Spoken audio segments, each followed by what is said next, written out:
She was dragged off the flight in handcuffs, while the flight attendant smirked, waving goodbye to her trash passenger. Brittany Halloway thought she had just cleared the first-class cabin of a nuisance. She thought she had won. But she didn't know that the woman she just humiliated wasn't just a passenger. She was Dr. Vivienne Toussaint, the silent majority shareholder of the entire airline alliance. Brittany didn't realize that the moment those handcuffs clicked, the clock started ticking. 10 minutes later, Brittany wouldn't just lose her job, she would watch in horror as 47 massive jets ground to a halt on runways across the world, all because of one phone call. This is the story of the most expensive mistake in aviation history. The rain battered against the reinforced glass of JFK's Terminal 4, turning the runway lights into smeared streaks of red and gold. Inside the cabin of Flight 808, bound for London Heathrow, the atmosphere was a carefully curated bubble of luxury. The air smelled of expensive leather and white tea. Soft jazz played almost imperceptibly over the speakers. Brittany Halloway, the senior purser for Sovereign Air, stood at the entrance of the first-class cabin, smoothing down her immaculate navy blue skirt. She prided herself on being the gatekeeper of this domain. In Brittany's mind, first class wasn't just a seating assignment, it was a club, and she was the bouncer. She checked her manifest on the tablet. Full house tonight, she thought, scanning the names. CEO's a minor Hollywood producer, an oil consultant. The usual crowd. Then a woman stepped onto the plane. She didn't look like the usual crowd. She wore a charcoal grey, oversized hoodie black leggings and worn-out sneakers. Her hair was pulled back in a messy bun, and she carried a battered canvas tote bag instead of a Louis Vuitton carry-on. She was a black woman, perhaps in her late 40s, with tired eyes and no makeup. Brittany stiffened. Her eyes immediately darted to the woman's boarding pass, which was clutched loosely in her hand. "Excuse me, miss," Brittany said, her voice dripping with that sugary, practiced politeness that barely concealed her disdain. "Economy is to your right, through the galley and straight back." The woman stopped.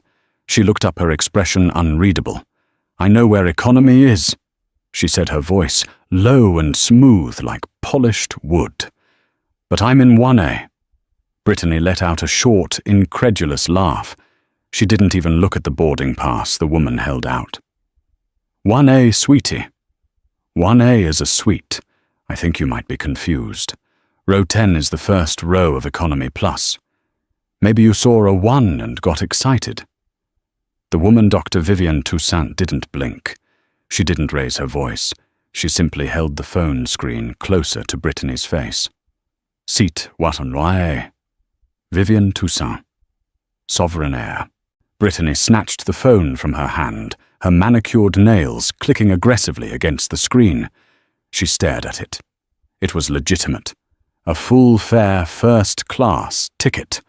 One of the most expensive seats on the plane, costing upwards of $15,000 for this leg alone. Brittany's lip curled. Fraud, she thought instantly. Or a system error. Or she used stolen miles. There was no way this woman, who looked like she had just rolled out of a shelter, could afford this seat. "Wait here," Brittany commanded, not offering the phone back. She turned on her heel and marched into the galley, grabbing the landline to call the gate agent. "Gareth, it's Brittany on 808. Who is this Toussaint woman in 1A? She looks like she's here to clean the toilets, not fly in them." The gate agent, a tired man named Gareth, sighed over the line. "Brittany, the ticket cleared. It's a valid code. Just seat her. We're already 5 minutes behind schedule. But did you check her ID? Does it match the card? Everything matches Brittany. Drop it." Brittany slammed the phone down. She felt a hot flush of irritation crawling up her neck. She hated being undermined. She hated it when people who didn't belong slipped through the cracks. She walked back to the entrance. Vivienne was still standing there, patient, her hands in her hoodie pockets. Brittany shoved the phone back at her. "Fine," she snapped. "But let me make one thing clear. This is a quiet cabin. Our passengers pay for privacy and silence. If I hear one peep or if you disturb Mr. Vanderbilt in 1B, you will be moved to the back. Do you understand?" Vivian took her phone back. A small, cold smile touched her lips. It wasn't a smile of submission. It was the smile of a predator watching prey walk into a trap. "I understand perfectly, Brittany," Vivian said, reading the gold name tag on the flight attendant's chest. "I intend to be very quiet." Vivian walked past her, the canvas tote brushing against Brittany's leg. Brittany flinched as if she'd been touched by something filthy. She watched as the woman settled into the plush leather of Suite 1A, kicking off her sneakers and curling her legs up. Disgusting, Brittany thought. She's treating a $10 million aircraft like her living room. As the rest of the passengers boarded, Brittany made a show of greeting them. She took Mr. Vanderbilt's coat with a dazzling smile. She offered champagne to the oil consultant. She laughed at the Hollywood producer's bad jokes, but every time she passed Suite 1A, her smile vanished. She ignored Vivian. No offer to hang up a coat, no pre-departure beverage, no hot towel. Vivian didn't seem to mind. She pulled a thick, leather-bound notebook from her canvas bag and began writing with a heavy fountain pen. She didn't ask for anything, but Brittany couldn't let it go. Her ego was bruised. She needed to assert dominance. She needed to remind this woman of the hierarchy. As the plane finished boarding and the heavy cabin doors were sealed, Brittany grabbed the intercom. "Ladies and gentlemen, welcome aboard Sovereign Air Flight 808. We ask that you settle in. For those in first class, please remember that this is an exclusive environment. Let's keep the riff-raff behavior to a minimum." She made eye contact with Vivian as she said it. Vivian didn't look up from her notebook. She just turned a page. The sound of the paper turning was the only noise in the sudden, tense silence of the cabin. Brittany seethed.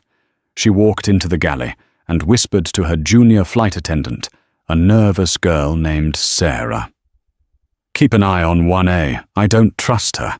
If she so much as sneezes wrong, I want to know." "She seems quiet, Brittany," Sarah whispered back. "She's just reading." "It's an act," Brittany hissed. "People like that don't belong here. She's probably waiting for us to take off so she can steal the silverware or harass the other passengers for money. I've seen it before." She hadn't seen it before. She was lying. But Brittany lived in a world where her prejudices were facts and everyone else had to live by them. The plane pushed back from the gate. The engines whined to life. The safety video played. In Seat 1A, Vivienne Toussaint closed her notebook. She looked out the window at the rain. She reached into her pocket and touched a small silver device. It wasn't a phone. It was a satellite pager, the kind used by high-level government officials and corporate executives for secure emergency communication. She hadn't used it in 3 years. Not yet, she told herself. Let's see how far she goes. The fasten seatbelt sign dinged off as the aircraft leveled out at 30,000 feet. The cabin crew sprang into action. In first class, this meant the distribution of the amenities, the noise-cancelling headphones, the designer pajamas, and the service of the signature vintage champagne, a Dom Perignon 2008. Brittany moved through the cabin with the grace of a dancer, pouring the golden liquid into crystal flutes for Mr. Vanderbilt and the others. She laughed. She chatted. She made them feel like kings. When she reached row 1, she poured a glass for the empty seat in 1B. Mr. Vanderbilt was in the lavatory, and then turned to 1A. Vivienne had her tray table down. She was working on a laptop now, a sleek, unmarked machine that looked far more expensive than her outfit. Brittany stood there holding the bottle. She looked at Vivienne, then at the bottle, then back at Vivian. "Water?" Brittany asked flatly. Vivian paused her typing. She looked up, removing her reading glasses. "I believe the service standard for this flight includes champagne, does it not?" "It does," Brittany said, a fake smile plastered on her face. "But we have a limited supply. It's reserved for our premium guests. I can get you a ginger ale, or maybe some tap water." Vivian's eyes narrowed slightly.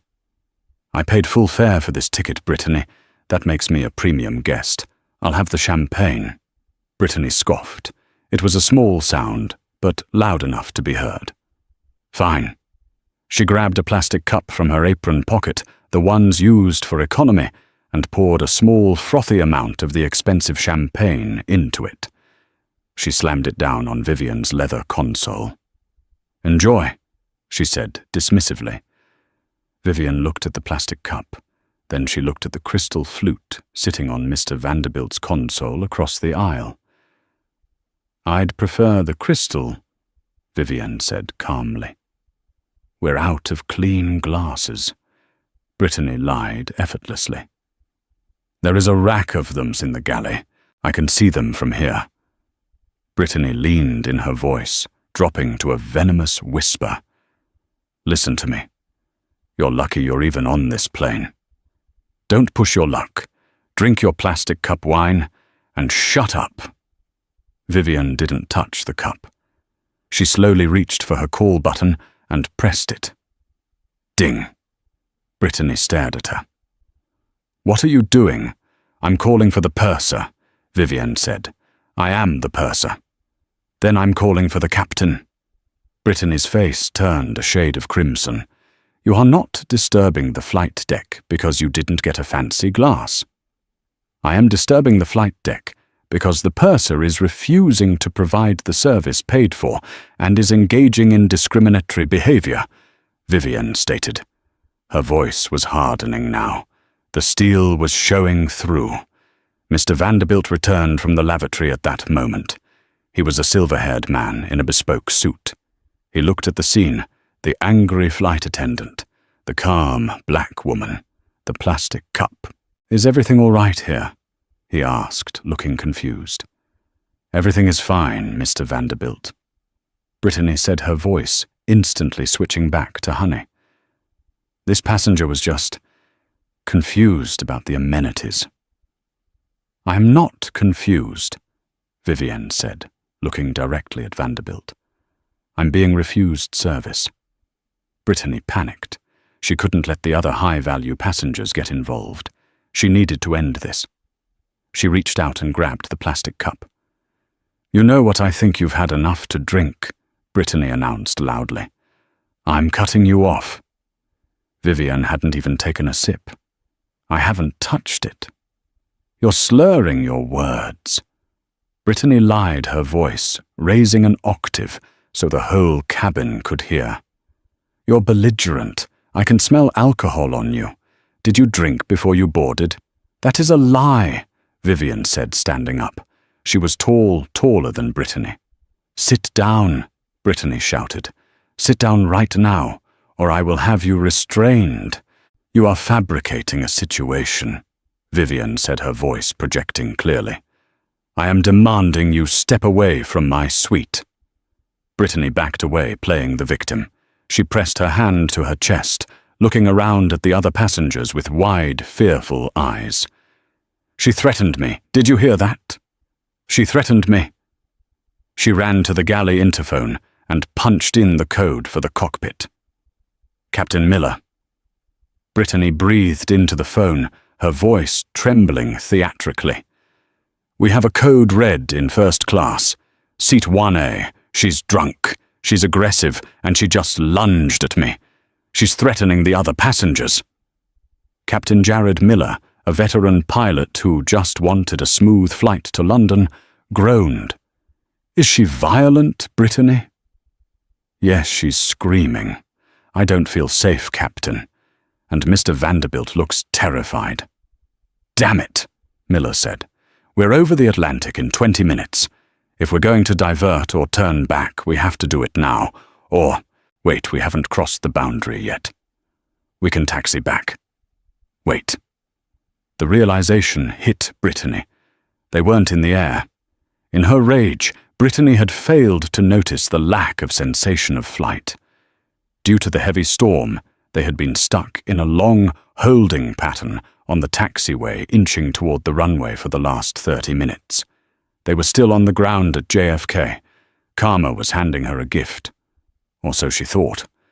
"We're still on the ground. Captain," Brittany said, relief washing over her. "We're number 4 for takeoff. Please, Jared, turn us around. Get security. Get her off my plane." "Copy that," Captain Miller said. "I'm contacting the tower. We're returning to the gate. Prepare the cabin for police entry." Brittany hung up the phone. A slow, cruel smile spread across her face. She smoothed her skirt again. She walked back to Suite 1A. Vivian was sitting calmly typing on her laptop again. "Well," Brittany said, crossing her arms, "I hope you enjoyed the seat. Because you're leaving, I just called the police." Vivian stopped typing. She closed the laptop slowly. She looked up at Brittany, and for the first time there was a flash of genuine pity in her eyes. "You really shouldn't have done that," Vivian said softly. "Save it for the cops, sweetie," Brittany sneered. The plane lurched as it made a sharp U-turn on the tarmac. The engines roared not for takeoff, but to power the taxi back to the terminal. A murmur of annoyance went through the cabin. Mr. Vanderbilt sighed loudly. "Sorry, folks," Brittany announced. "Just a minor security issue. We have to remove a disruptive passenger, and then we'll be on our way to London." She glared at Vivian. Vivian didn't look back. She reached into her bag and pulled out the silver satellite pager again. She typed a short code into it. Omega-7 activate. She pressed send. Brittany laughed. "Texting your boyfriend to come bail you out." "No!" Vivian said, staring straight ahead. "I'm texting your boss's boss."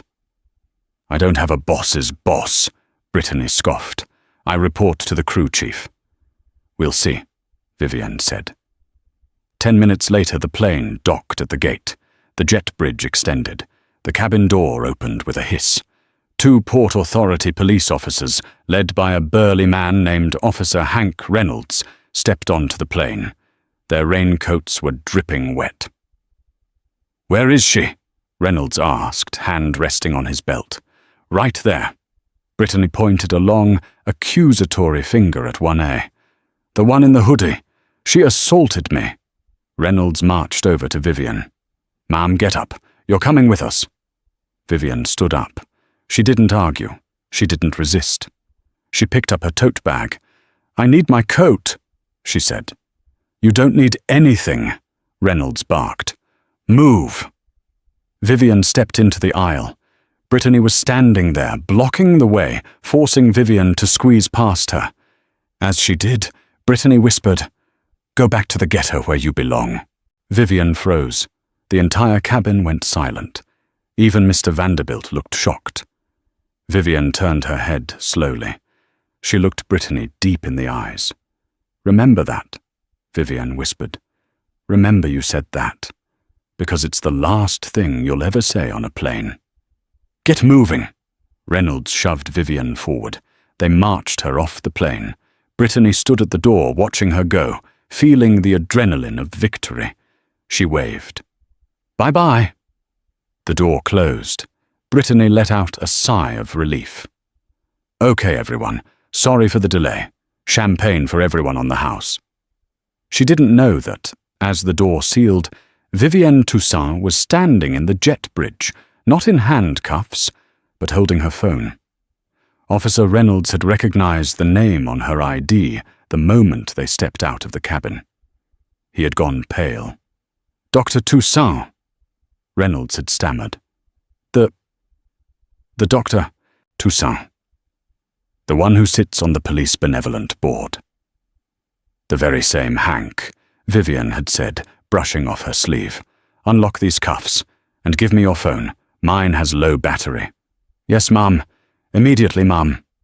Vivian took the phone. She didn't call a lawyer. She dialed a number that bypassed the switchboards and rang directly on the bedside table of Preston Galliard, the CEO of the Global Aviation Alliance, the parent company of Sovereign Air. It was 3:00 a.m. in London, where Preston was sleeping. He picked up on the second ring. "Who is this?" he grogged. "Preston," Vivian said. Her voice was ice. "It's Vivian. I'm at JFK. I've just been assaulted and removed from Flight 808 by your staff." There was a silence on the other end, a terrified silence. Then the sound of a lamp being knocked over and a man scrambling out of bed.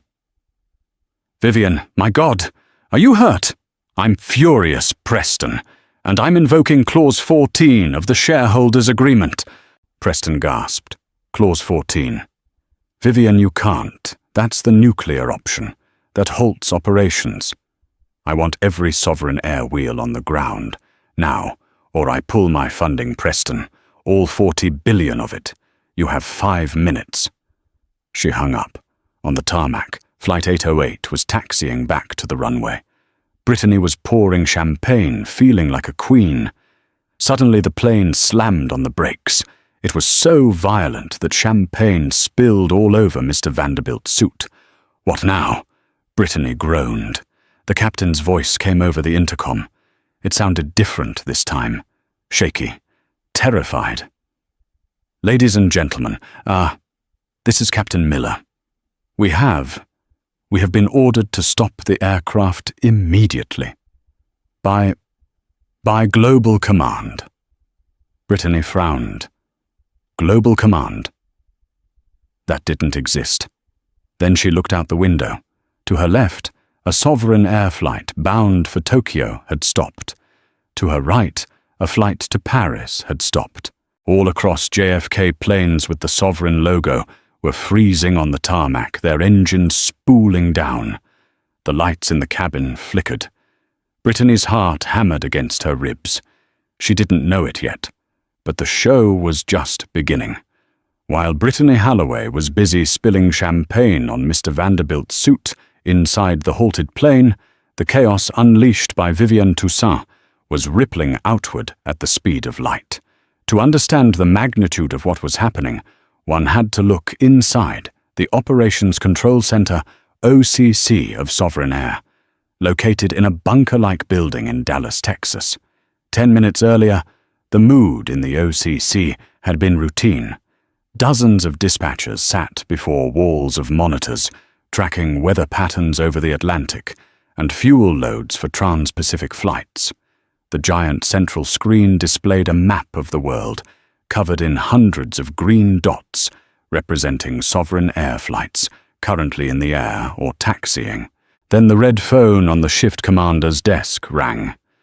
This phone didn't have a dial pad. It only received calls from 3 people: the CEO, the Vice President of Safety, and the Chairman of the Board. Shift Commander David Ross, a man who had handled engine failures and hijack threats with nerves of steel, picked it up. "Ross," he said. "Shut it down," the voice on the other end said. It was Preston Galliard, the CEO. He sounded breathless, as if he were running. "Sir," Ross asked, confused. "Shut what down? Is there a specific threat? Flight number?" "Everything, David. Shut everything down. Ground stop. Global. Immediate effect. Code black." Ross felt the blood drain from his face. "Code black, sir.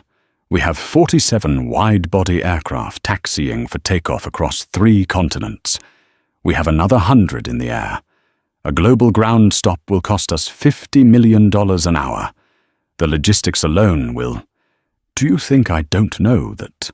Galliard screamed, his voice cracking. "Listen to me closely. The order comes from Toussaint." Ross froze. He knew the name.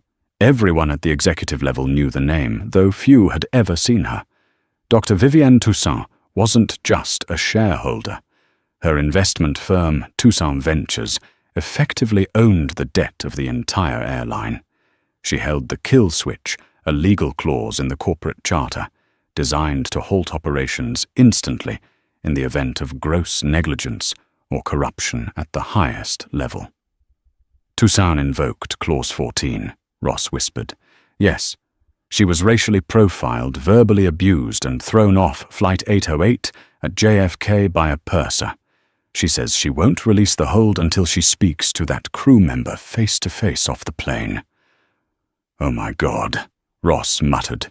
Do it, David, now, before she bankrupts us. Ross slammed the phone down.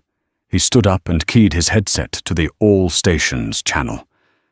The room went silent. Attention all stations. This is the shift commander. Initiate immediate global ground stop for all Sovereign Air Fleet. I repeat, global ground stop. Code black.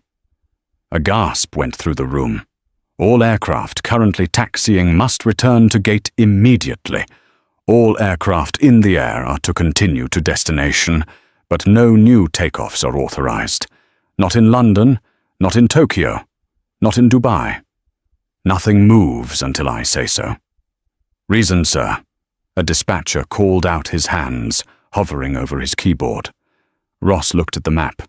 Reason executive order. Tell the pilots it's a systems integrity failure. Within seconds, the commands were beamed via satellite to flight management computers around the globe. Back at JFK, inside the cockpit of Flight 808, Captain Miller stared at his display. A message had just flashed across his ACARS screen in red block letters. Critical alert, immediate ground stop. Return to gate. Cockpit lockdown initiated. What in the hell? Miller breathed. He looked out the window. The British Airways jet ahead of them was taking off. The Delta jet behind them was moving. But every Sovereign airplane was freezing in place. He keyed the intercom to the cabin. This was the moment he made the announcement that confused Brittany Halloway. "Brittany," Miller said over the private interphone, his voice tight. "Come to the cockpit. Now." Brittany, still wiping champagne off Mr. Vanderbilt, groaned. "I can't right now, Jared. Passengers are getting restless." "That wasn't a request," Miller roared. Brittany jumped. She dropped the napkin. "Okay, I'm coming." She marched to the front, annoyed. "What is it, Jared? The police took the trash out. Why aren't we moving?" Captain Miller swiveled his chair around. His face was pale. He pointed to the ACARS screen. "Read that." Brittany squinted at the screen. "Ground stop. So what? Probably weather." "Look at the source code, Brittany," Miller said, shaking his head. "Oath Toussaint." "Who is Toussaint?" Brittany asked the name, feeling vaguely familiar but not registering. "The woman you just kicked off my plane," Miller said, his voice trembling with a mix of fear and fury. "Dr. Vivienne Toussaint. She owns the company, Brittany. She owns us." Brittany felt the world tilt. "What? No. No, she was. She had a tote bag. She was wearing a hoodie. She was from the ghetto. She's a billionaire tech mogul and the majority stakeholder of the alliance, Miller spat. And you just had her arrested." Miller grabbed his headset. "Tower is screaming at us to clear the taxiway. We have to go back to the gate. And Brittany—" "Yes," she squeaked. "Pray." The return to the gate was a funeral procession. The plane moved slowly, the engines whining in a low, mournful tone. Inside the cabin, the passengers were furious. "I have a meeting in London in 6 hours," Mr. Vanderbilt shouted, his suit still wet. "Why are we turning back again? You said the security issue was resolved." Brittany couldn't answer him. She was hiding in the galley, shaking. Her hands were trembling so badly she couldn't even stack the plastic cups. "It can't be true," she told herself. "Jared is messing with me. It's a prank. That woman was nobody. She was nobody." She replayed the interaction in her head. The calm voice, the expensive laptop, the satellite pager. "I'm texting your boss's boss." Bile rose in Brittany's throat. The plane docked. The seatbelt sign turned off. But the door didn't open immediately. Instead, the phone in the galley rang. It was the gate agent Gareth. "Brittany," Gareth said. His voice was different, cold, distant. "Do not disembark the passengers. The operations director is here. He wants to see you. Alone." "Me," Brittany whispered. "Why?" "Just open the door, Brittany." She hung up. She took a deep breath, smoothed her hair, and put on her best smile. She walked to the cabin door. "Ladies and gentlemen," she announced, her voice cracking slightly. We have to address a minor technical formality. Please remain seated." She disarmed the slide and pulled the lever. The heavy door swung open. Standing in the jet bridge was not the police. It was a phalanx of suits. In the center stood a tall, grey-haired man in a trench coat. It was Elias Thorne, the regional director of operations for the entire East Coast. Beside him was the station manager. And behind them, looking completely unbothered, was Dr. Vivienne Toussaint. Vivienne had her coat now a sleek black trench coat that she had evidently retrieved from her checked luggage or had brought to her. She looked regal, powerful. And beside Vivienne stood Officer Hank Reynolds, who was no longer looking at her like a criminal, but like a bodyguard. "Brittany Halloway," Elias Thorne barked. Brittany stepped onto the jet bridge, the cool air hitting her flushed face. "Yes, sir." "Step out here. Now." Brittany stepped out. The cabin crew behind her, Sarah and the others, peeked out from the galley, watching in terrified silence. "This is Dr. Vivienne Toussaint," Thorne said, gesturing to the woman. "I believe you've met." Brittany couldn't look Vivienne in the eye. She looked at her shoes. "We had a misunderstanding regarding seating protocols." "Look at her," Thorne commanded. Brittany looked up. Vivienne's expression was serene, almost bored. "It wasn't a misunderstanding," Vivienne said calmly. "You profiled me. You refused me service. You fabricated a story about me being intoxicated, and you had me arrested to cover up your own incompetence." I thought," Brittany stammered. She didn't fit the profile of a first-class passenger." "And what does a first-class passenger look like, Brittany?" Vivienne asked softly. "White male, wearing a suit." Brittany stayed silent. "Dr. Toussaint has effectively grounded the fleet," Thorne said, his voice shaking with suppressed rage. "Do you know what that means? It means 47 planes are sitting on tarmacs burning fuel. It means thousands of passengers are stranded. It means millions of dollars in losses every 10 minutes. And it's all happening because you couldn't serve a glass of champagne with respect." "I can fix it," Brittany said desperately. She turned to Vivienne. "I'm sorry. Okay, I'm sorry. Please just call it off." "I didn't know who you were." Vivienne laughed. It was a dry, humorless sound. "That's the problem, Brittany.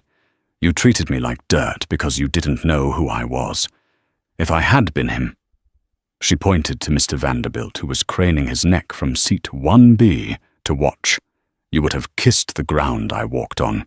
Your apology isn't about remorse. It's about fear." Vivienne turned to Thorne. "I want her badge. Now." Thorne nodded. He held out his hand to Brittany. "Hand it over. My badge." Brittany clutched her lapel. "I've been with Sovereign for 6 years. You can't just fire me on the spot." "I'm not firing you," Thorne said. "Dr. Toussaint is." "Technically," Vivienne corrected, "I'm not firing you. I'm ensuring that you never step foot on a Sovereign Air property again. You are banned. Lifetime ban. As an employee and as a passenger." "You can't do that," Brittany shrieked. "I have a union." "I bought the union's pension fund last year," Vivienne said simply. "Give him the badge." Trembling tears streaming down her face, Brittany unpinned her gold wings.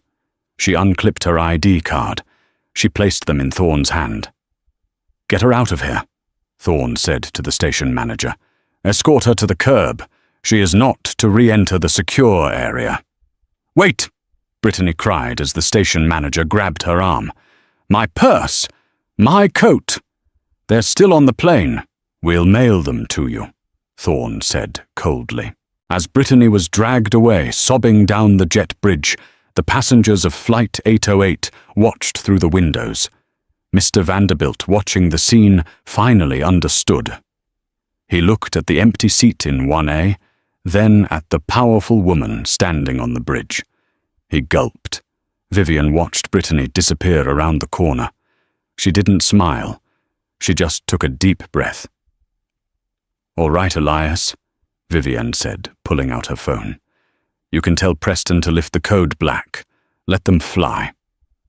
"Thank you, Dr. Toussaint," Thorne said, wiping sweat from his forehead. "Will you be reboarding?" Vivian looked at the plane. She looked at the crew, peeking out, terrified.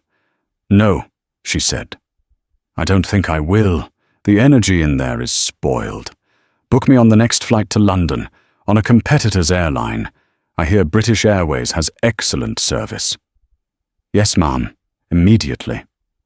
Vivian turned to walk away but stopped. She looked at the young junior flight attendant, Sarah, who was standing in the doorway, looking petrified. "You," Vivian said. Sarah jumped. "Mummy." "You tried to tell her," Vivian said. "I heard you whisper in the galley. You told her to leave me alone." Sarah nodded, eyes wide. "What's your name?" "Sarah Ma'am." "Sarah, you're the new senior purser for this flight." Sarah's jaw dropped. "But I'm just a junior." "Not anymore," Vivian said. "Mr. Thorne will update your file. Treat everyone with dignity, Sarah. That's all I ask." Vivian turned and walked up the jet bridge, her sneakers squeaking softly on the floor.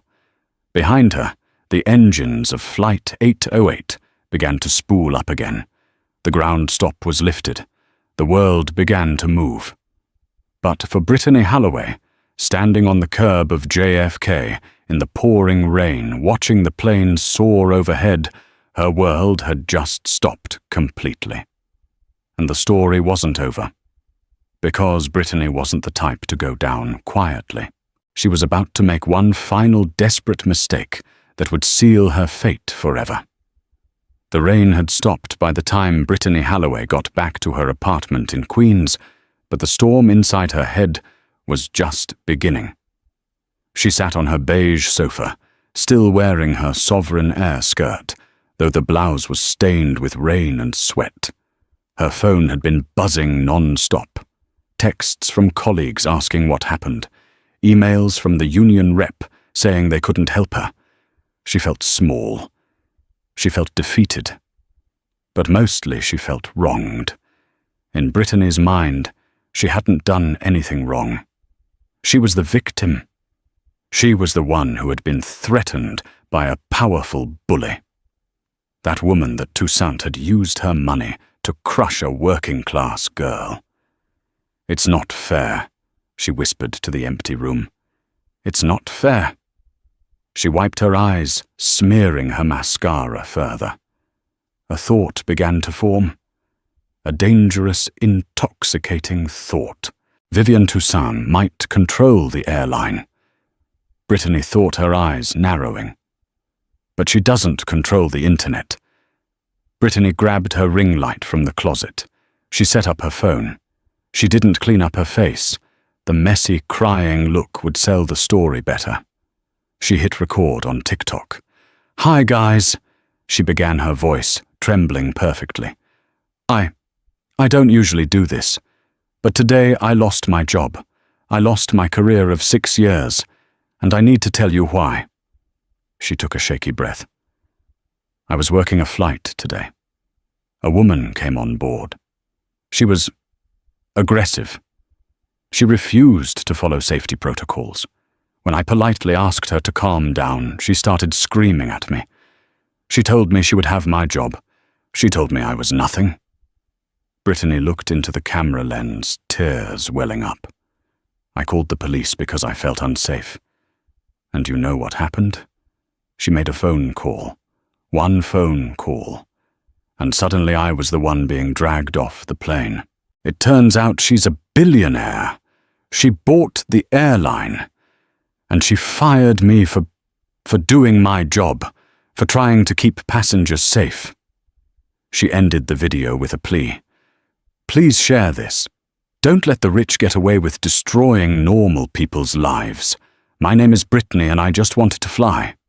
She posted it with the caption, Joshua, justice for Brittany. Ya sovereign heir, Josh eat the rich. She sat back and waited. It took 10 minutes for the first 1,000 views. It took an hour for it to hit 100,000. By the next morning, it had 3 million views. The internet exploded. Comments poured in, venomous and supportive. This is disgusting, boycott sovereign. Who is the billionaire name and shame? Stay strong, girl, we got you. Brittany watched the numbers climb, a smirk returning to her face. She was winning. She had turned the narrative. Toussaint might have money, but Brittany had the mob. Major news outlets started reaching out. Good Morning America wanted an interview. TMZ was calling. Brittany felt a rush of power. She was going to be famous. She was going to be the face of the little guy. But Brittany had forgotten one crucial detail. Flight 808 was full of passengers. And in the age of smartphones, everyone is a cameraman.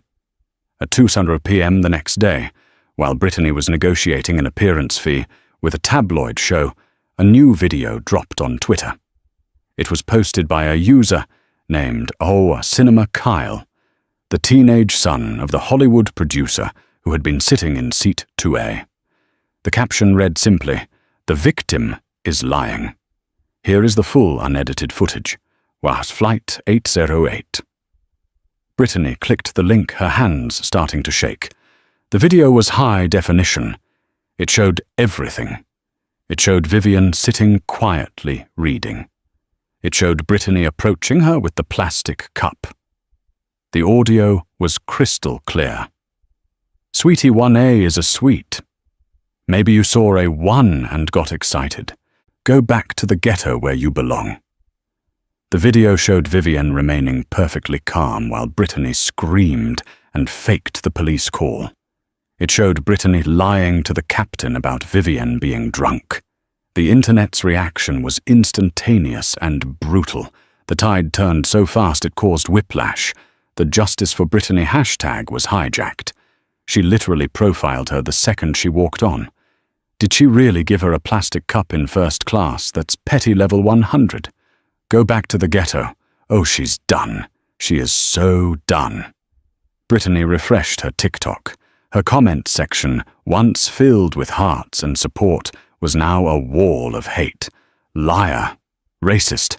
You deserve to be fired. Then came the parodies. People reenacting the plastic cup scene. Memes of her fake crying face. Brittany threw her phone across the room. It cracked against the wall. No, she screamed. No, they don't understand. But they understood perfectly. Then her laptop pinged. An email. It wasn't from a news station. It was from a law firm. Gallagher, Stone and Associates. Subject to notice of legal action, defamation and breach of NDA. Brittany froze. She opened the email. Dear Ms. Halloway, we represent Dr. Vivian Toussaint and Sovereign Heir. Your recent social media posts contain demonstrably false statements intended to damage the reputation of our client. Furthermore, by discussing internal security protocols and passenger details, you have violated your non-disclosure agreement. We are filing a suit for defamation of character seeking damages in the amount of $5,000. Additionally, we are seeking reimbursement for the operational costs of the global ground stop caused by your gross negligence, totaling $42,000.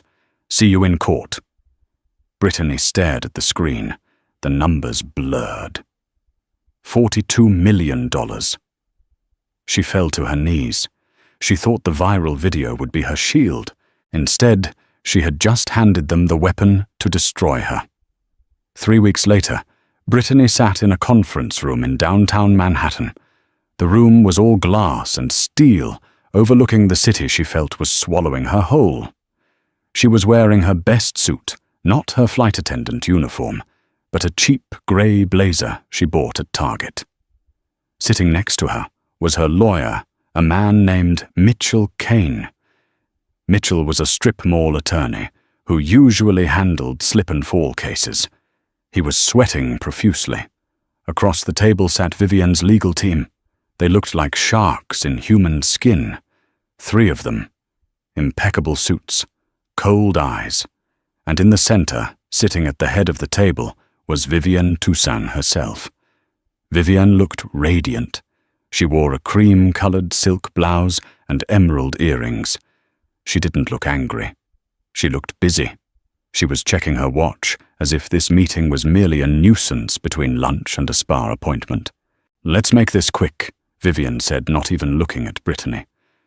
"I have a board meeting in Tokyo." Mitchell Kane cleared his throat. He shuffled his papers. "Ah, yes. Well, my client, Ms. Halloway, is willing to settle. We believe the countersuit is excessive. She is a young woman. She made a mistake in the heat of the moment. We are prepared to offer a public apology in exchange for dropping the $42 million claim."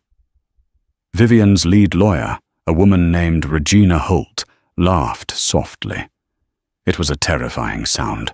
"Mr. Kane," Regina said, sliding a thick binder across the table, "this is not a negotiation. This is an autopsy." "An autopsy," Mitchell squeaked. "We have forensic accounting of the delays." Regina continued. "We have the viral video, which you admitted was fabricated. We have sworn affidavits from the captain, the gate agent, and Mr. Vanderbilt. Your client didn't just make a mistake. She maliciously targeted a majority shareholder and then attempted to libel her globally." Regina leaned forward. "We aren't interested in an apology. We want a judgment." Brittany spoke up, her voice trembling. "I don't have $40 million. You can't get blood from a stone." Vivian finally looked at her. She took off her reading glasses.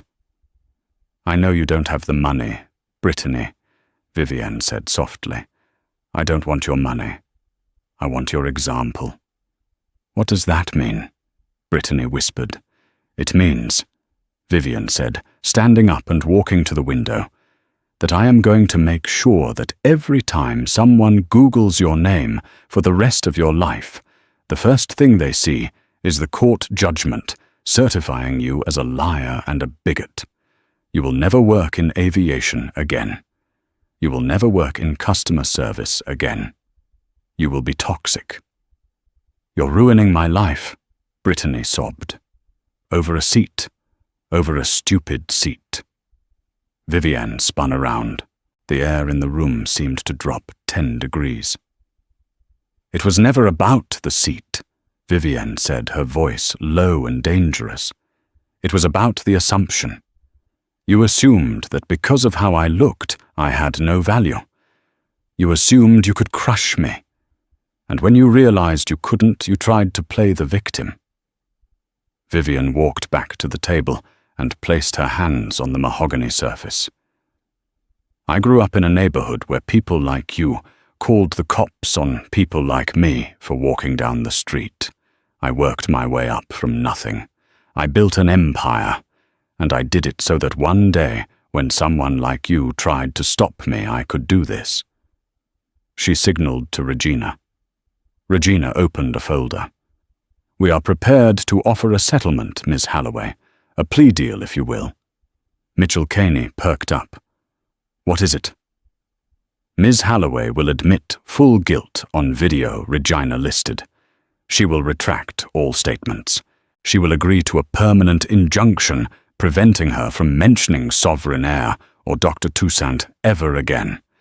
And," Regina paused, "and she will complete 2,000 hours of community service, specifically cleaning the terminal bathrooms at JFK." Brittany's jaw dropped.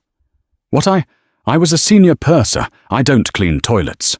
You do now, Vivienne said. Or we go to trial. And if we go to trial, I will garnish your wages until the day you die. I will take your future house. I will take your future car. I will make sure you effectively work for me for the rest of your natural life. Vivienne checked her watch again. You have 60 seconds to decide. The room was silent. The hum of the air conditioner sounded like a jet engine. Brittany looked at her lawyer. Mitchell Caney shrugged. Brittany, they have you dead to rights. If we go to trial, you'll be bankrupt forever. Take the deal. Brittany looked at Vivienne. She looked for a shred of mercy. She found none, just a mirror reflecting her own cruelty back at her. Fine, Brittany whispered, her head dropping to the table. I'll do it. Excellent, Vivienne said. She didn't gloat. She just picked up her purse. Regina, handle the paperwork. Vivienne walked to the door. Before she left, she stopped and looked at Brittany one last time. One piece of advice, Brittany, she said. Brittany looked up, eyes red.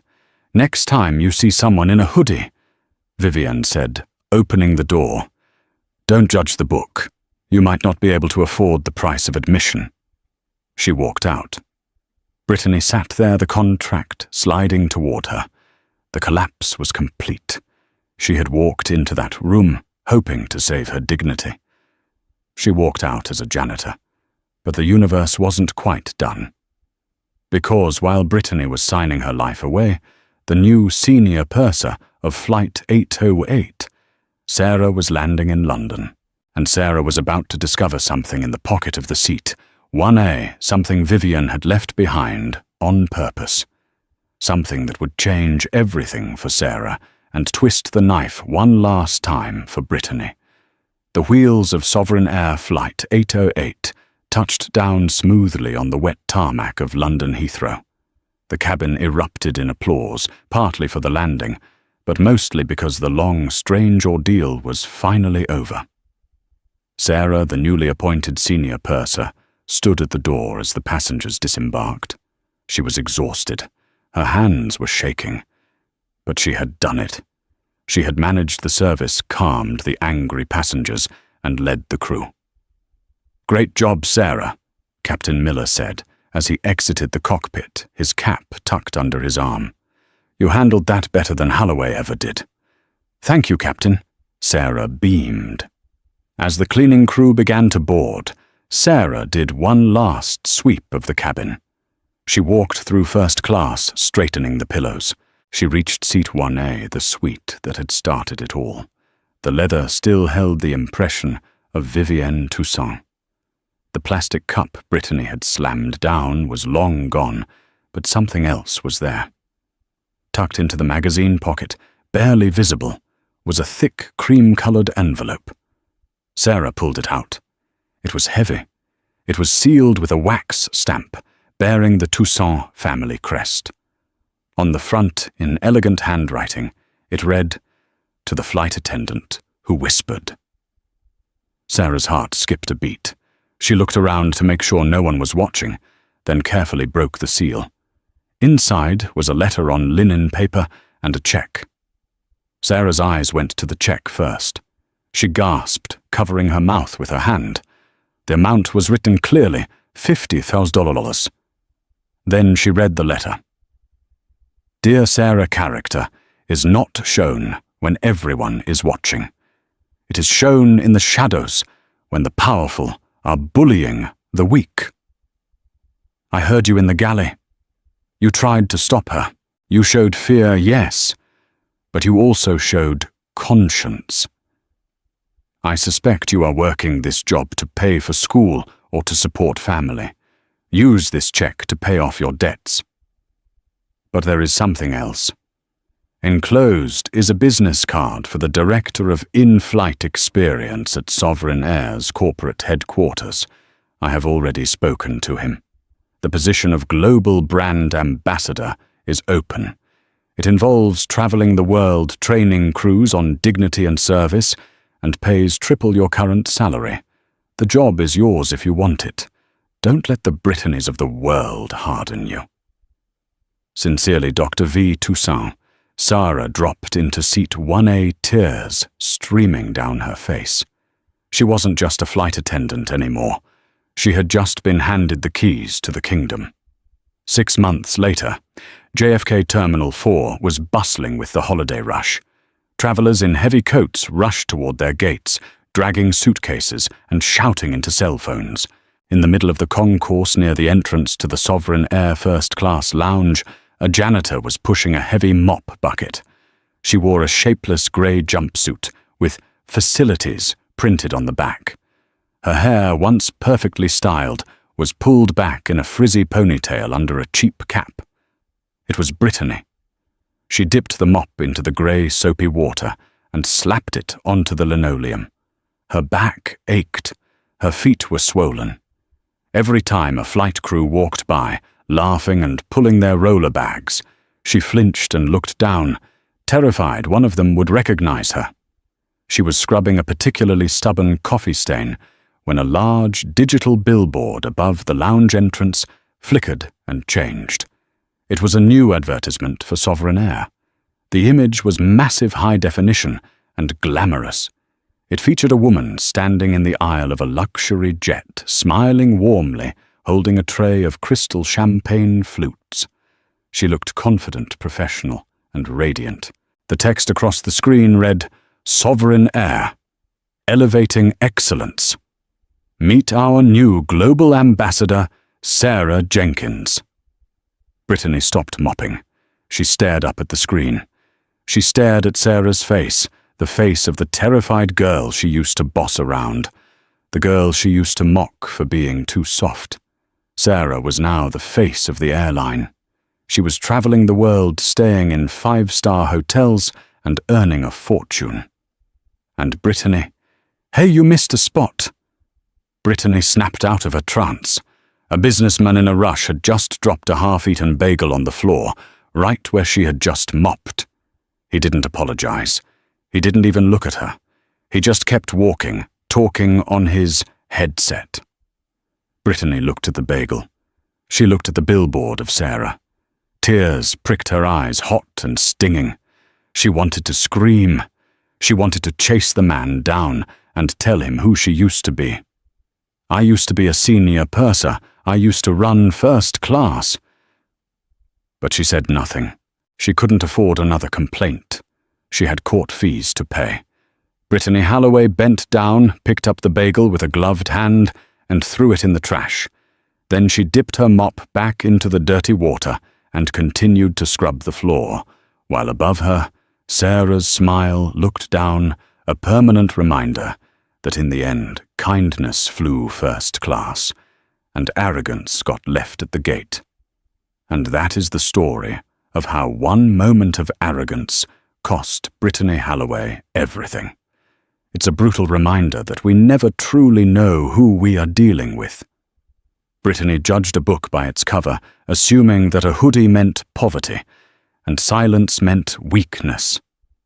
She learned the hard way that true power doesn't need to shout, and that the person you treat like trash today might be the one signing your paycheck or sealing your fate tomorrow. What would you have done if you were Sarah? Would you have spoken up sooner? Or would you have been too afraid? Let me know in the comments below. If you enjoyed this story of instant karma and justice, please smash that like button. It really helps the channel grow. And don't forget to subscribe and hit the notification bell so you never miss a new story.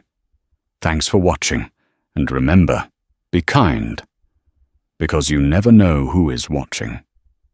See you in the next video.